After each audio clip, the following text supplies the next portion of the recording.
আছে বিজ্ঞান বিষয়ক ক্লাস নিয়ে। আশা করি এই পর্বটি তোমাদের ভালো লাগবে।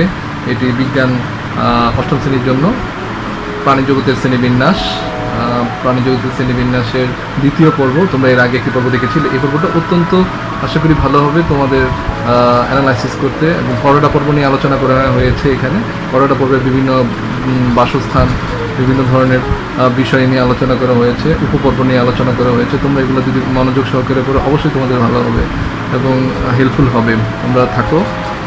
তো আমরা এখনই চলে যাবো আমাদের ক্লাসে। ধন্যবাদ সবাইকে, স্বাগতম আজকের বিজ্ঞান ক্লাসে। ক্লাস 8 প্রথম অধ্যায় পার্ট 2। আমরা আজকে যে অধ্যায়টি নিয়ে আলোচনা করব সেই অধ্যায়টি হচ্ছে করোটা পর্ব, প্রাণী জগতের শ্রেণীবিন্যাসের করোটা পর্ব। আমরা একটি টাইগারকে দেখতে পাচ্ছি, বাংলার বাঘ। অত্যন্ত সুন্দর একটি হিংস্র প্রাণী। তারপর আমরা দেখতে পাচ্ছি সমুদ্রের বিশাল প্রাণী, এটা হচ্ছে নীল তিমি, আমরা ওয়েল বলা হয় ইংরেজিতে।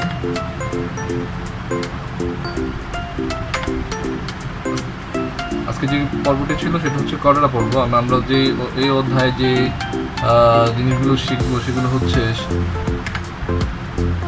করোটা পর্বের প্রাণীদের স্বভাব ও বাসস্থান বর্ণনা করতে পারবে, করোটা পর্বের প্রাণীদের সাধারণ বৈশিষ্ট্য বর্ণনা করতে পারবে, করোটা পর্বের উপপর্বগুলো শনাক্ত করতে পারবে, মেরুদণ্ডী প্রাণীদের শ্রেণীবিন্যাস বর্ণনা করতে পারবে।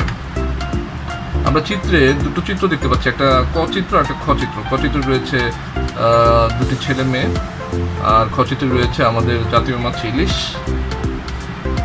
চিত্রগুলো লক্ষ্য করো এবং প্রশ্নগুলোর উত্তর দাও। চিত্রে আমরা মেরুদণ্ডী না অমেরুদণ্ডী প্রাণী, তোমরা একটু চিন্তা করো তো। এরপর আমরা দেখতে পাচ্ছি যে খ নাম্বার চিত্রে মেরুদণ্ডী না অমেরুদণ্ডী, দুটো চিত্রই মেরুদণ্ডী না অমেরুদণ্ডী। এরা জলে বাস করে নাকি স্থলে বাস করে, দুটো চিত্রই ক চিত্রে দেখা যাচ্ছে দুটি ছেলে মেয়ে। তো এরা জলে বাস করে না স্থলে বাস করে, খুবই সহজ প্রশ্ন, তোমরা পারবে এগুলো। আর ইলিশ মাছ জলে বাস করে না স্থলে বাস করে। চিত্রগুলো লক্ষ্য করে প্রশ্নগুলো তো দেয়। আরো কিছু চিত্র রয়েছে এখানে। আমরা দেখতে পাচ্ছি কাঠবিড়ালি এবং উট দেখতে পাচ্ছি। এরা কি মেরুদণ্ডী নাকি অমেরুদণ্ডী প্রাণী?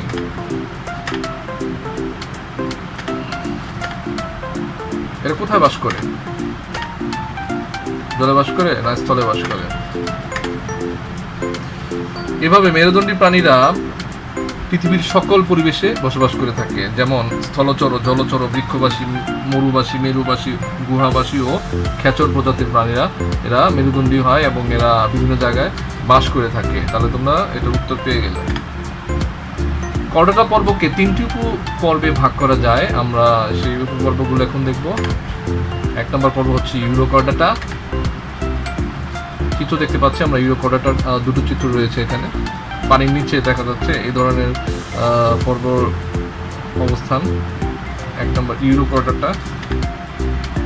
প্রাথমিক অবস্থায় ফুলকার রন্ধ্র বা ফাঁপা স্নায়ুরজ্জু থাকে এদের।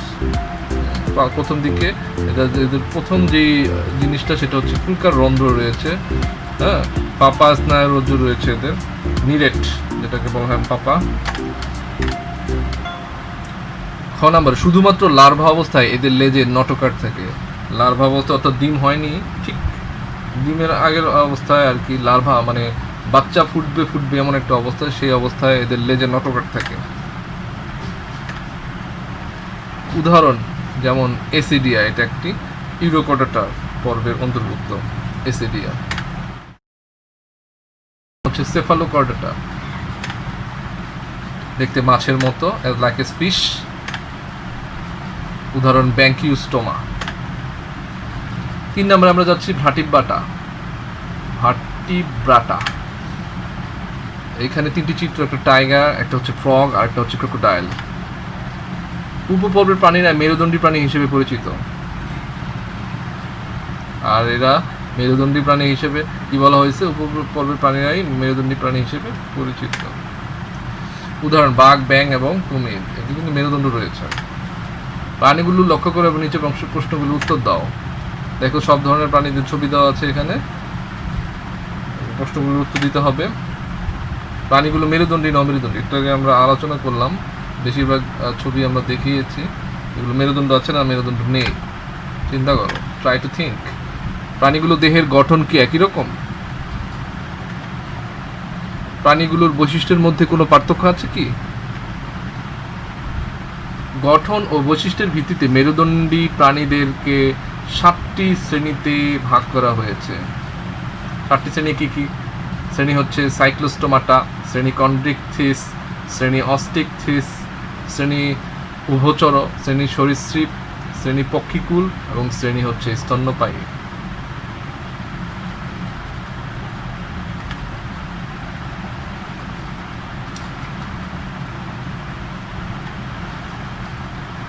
এবার আমরা যে প্রাণীটি দেখতে পাচ্ছি, প্রাণীটির দেহ লম্বা না খাটো? একটা অদ্ভুত রকমের প্রাণী, অনেকটা মাছের মতো, সাপ সাপ মনে হয়, লম্বাটে দেহ। প্রাণীটির দেহে আইস ও যুগ্ম পাখনা আছে কি? এদের কি পাখনা আছে না নাই? প্রাণীটির দেহে আইস ও যুগ্ম পাখনা অনুপস্থিত।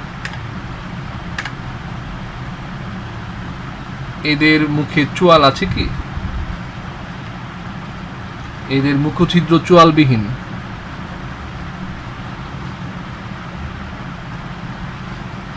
এর শ্রেণীর নাম হচ্ছে সাইক্লোস্টোমাটা।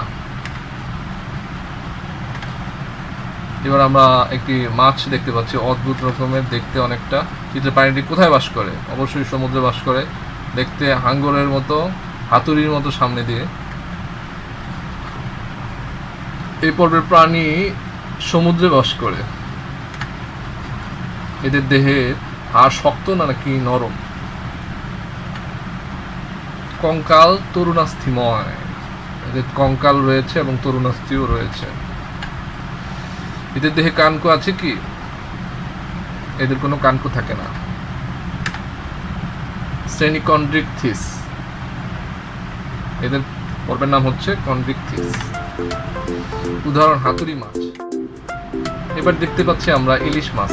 আমাদের জাতীয় মাছ হচ্ছে ইলিশ। এরা কোন পানিতে বাস করে? এবং এরা আমরা জানি নর্মালি এরা পুকুরে বাস করে না, শান্ত পানিতে বাস করে থাকে।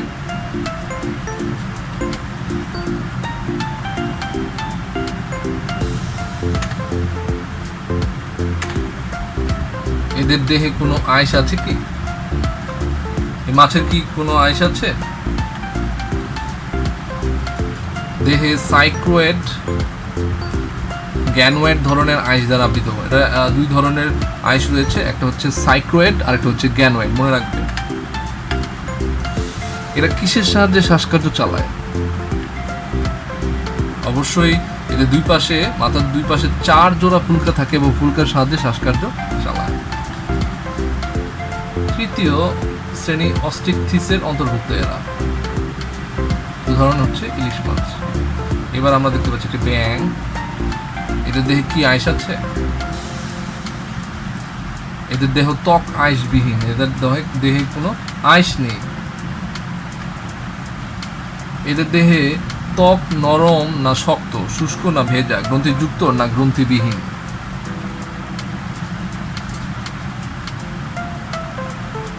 এদের দেহ ত্বক হচ্ছে নরম, পাতলা, ভেজা এবং গ্রন্থিযুক্ত।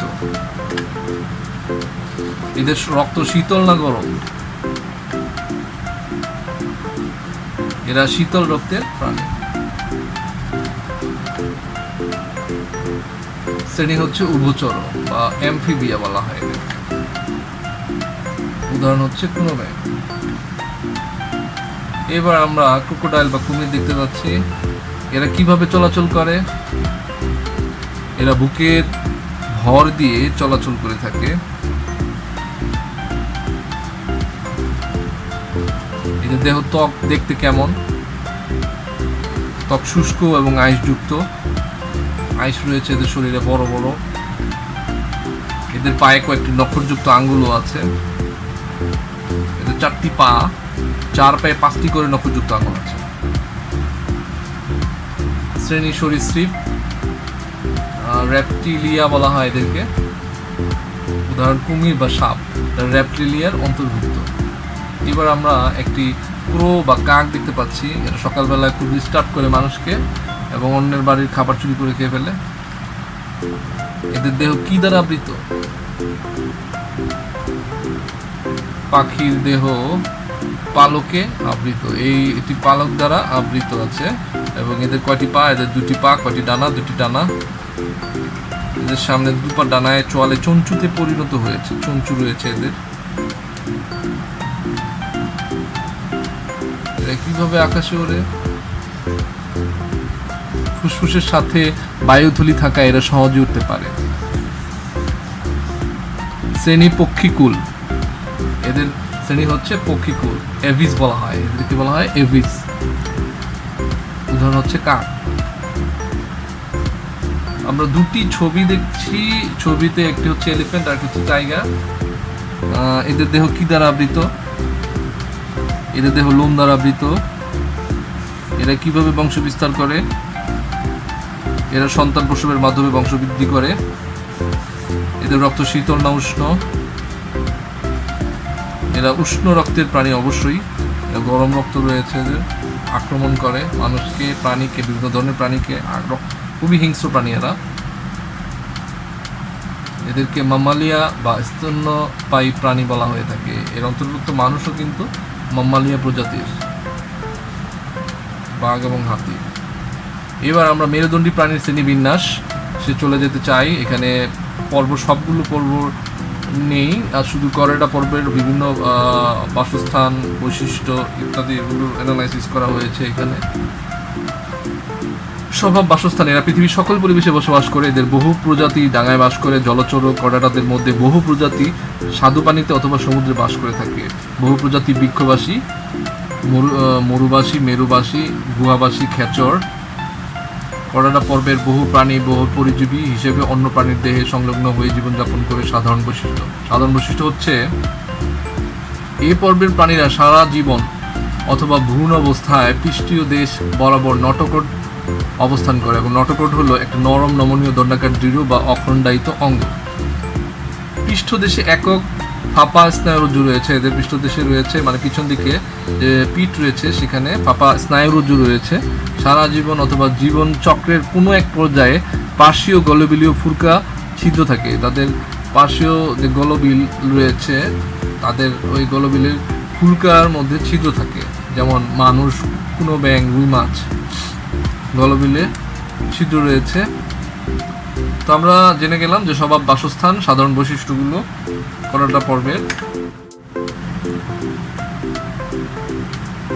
এবার কর্ডাটা পর্বকে 3টি উপপর্বে আবার ভাগ করা হয়েছে, যথা ইউরোকর্ডাটা, সাধারণ বৈশিষ্ট্য। প্রাথমিক অবস্থায় এর সাধারণ বৈশিষ্ট্যগুলো আমরা জেনে নিই। প্রাথমিক অবস্থায় ফুলকার রন্ধ্র, পৃষ্ঠীয় ফাঁপা স্নায়ুরজ্জু থাকে। শুধুমাত্র লার্ভাদশায় এদের লেজে নটকার থাকে। যেমন এসিডিয়া চিত্র আমরা দেখতে পাচ্ছি ডান দিকে। এবার খতে চলে যায় সেফালোকর্ডাটা, সাধারণ বৈশিষ্ট্য। সেফালোকর্ডাটা যেমন ব্রাঞ্চিওস্টোমা উদাহরণ আমরা ডান দিকে ছবি দেখতে পাচ্ছি। সারা জীবনে এদের দেহে নটকাটের উপস্থিতি লক্ষ্য করা যায়, দেখতে মাছের মতো অনেকটা। এরপরে আছে গ নম্বরে ভ্রাটিব্বাটা। এই উপপর্বের প্রাণীরা মেরুদণ্ডী প্রাণী হিসেবে পরিচিত। যেমন গঠন বৈশিষ্ট্যের ভিত্তিতে মেরুদণ্ডী প্রাণীদের 7টা শ্রেণীতে ভাগ করা আছে। এর মধ্যে সাইক্লোস্টোমাটা, লম্বাটে দেহ, মুখছিদ্র গোলাকার চোয়ালবিহীন। এদের দেহ আঁশ বা যুগ্ম পাখনা অনুপস্থিত, ফুলকা ছিদ্রের সাহায্যে শ্বাস নেয়। এখানে আমরা অনেকটা দেখতে পাচ্ছি একটা ছবি, যে প্যাট্রোমাইজন, অনেকটা দেখতে সাপের মতো আকৃতির, লম্বা, তবে অনেকটা কুচের মতো। প্যাট্রোমাইজন বলা হয় এদেরকে। কন্ড্রিকথিক্স, সাধারণ বৈশিষ্ট্য। এই পর্বে সকল প্রাণী সমুদ্রে বাস করে। কঙ্কাল তরুণাস্থিময়, দেহ প্ল্যাকেট বা আইস দ্বারা আবৃত। মাথার দুই পাশে 5 থেকে 7 জোড়া ফুলকা ছিদ্র থাকে। কানকো থাকে না। উদাহরণ হাঙ্গর, করাত মাছ, হাতুড়ি মাছ। আমরা হাতুড়ি মাছ থেকে দেখতে পাচ্ছি ডান দিকে।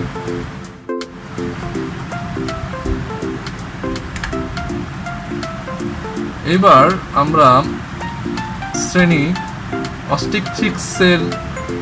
অস্টিকথিক্সের আমরা কি বৈশিষ্ট্যগুলো জানবো। অধিকাংশই স্বাদু পানি মাছ এবং সাইক্লোয়েড বা টিনরেড রয়েছে। আইস দ্বারা আবৃত এবং মাথার দুই পাশে 4 জোড়া ফুলকা থাকে এবং ফুলকাগুলো কানকো দিয়ে ঢাকা থাকে, ফুলকার সাহায্যে শ্বাসকার্য চালায়। হ্যাঁ, উদাহরণ যেমন ইলিশ মাছ, সি হর্স, আমরা ইলিশ মাছের লইট্টা, রূপচাঁদা, পোয়া, হ্যাঁ, তারপর হচ্ছে কোরাল, পাবদা, কই, শিং, মাগুর মাছ, এই ধরনের মাছগুলো, এগুলো বৈশিষ্ট্য শনাক্ত হয়। শ্রেণী উভচর।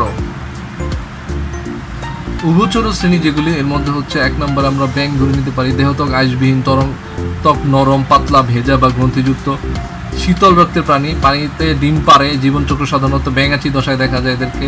সোনা ব্যাঙ, কোনো ব্যাঙ, হ্যাঁ, বিভিন্ন ধরনের ব্যাঙ রয়েছে, আমরা জানি সেগুলো।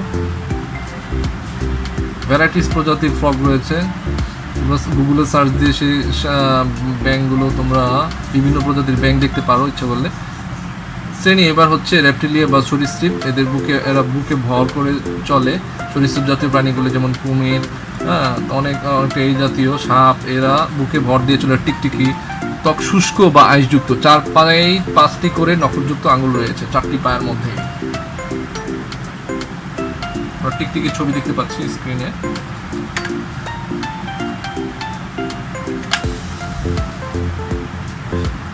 শ্রেণী পক্ষীকুল বা অ্যাভি। সাধারণ বৈশিষ্ট্য: দেহ পালকে আবৃত, 2টি ডানা, 2টি পা ও চঞ্চু রয়েছে। ফুসফুসের সাথে বায়ু থলি থাকায় সহজে উঠতে পারে। উষ্ণ রক্তের প্রাণী, হাড় শক্ত, হালকা ও ফাঁপা, যেমন কাক, দোয়েল, হাঁস। আমরা একটু আগে আমরা কাকের এই সম্পর্কে জানছিলাম, তো দোয়েলও এর ব্যতিক্রম নয়, দোয়েলও এর অন্তর্ভুক্ত। এবার শেষে আমরা ম্যামালিয়া, আমরা বাঘের কথা বলছিলাম তখন এবং হাতি দেখালাম। মানুষ ও ম্যামালিয়া গ্রুপের দেহ লোমে আবৃত, স্তন্যপায়ী প্রাণী এবং উচ্চ রক্তের বা উষ্ণ রক্তের প্রাণী। চোয়ালে বিভিন্ন ধরনের দাঁত থাকে এবং শিশুরা মাতৃদুগ্ধ পান করে বড় হয়। হৃৎপিণ্ড 4টি প্রকোষ্ঠ বিশিষ্ট। মানুষ, উট, বাঘ ইত্যাদি।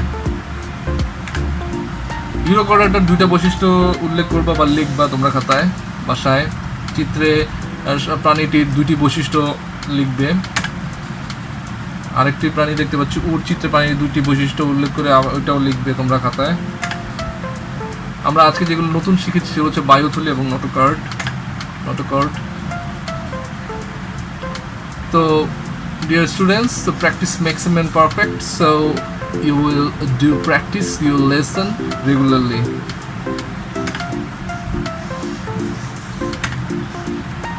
Thanks for watching. আবার দেখা হবে পরবর্তী অন্য কোনো পার্ট নিয়ে বিজ্ঞানের। আমাদের সাথেই থাকবে বা আমার সাথেই থাকো। ধন্যবাদ।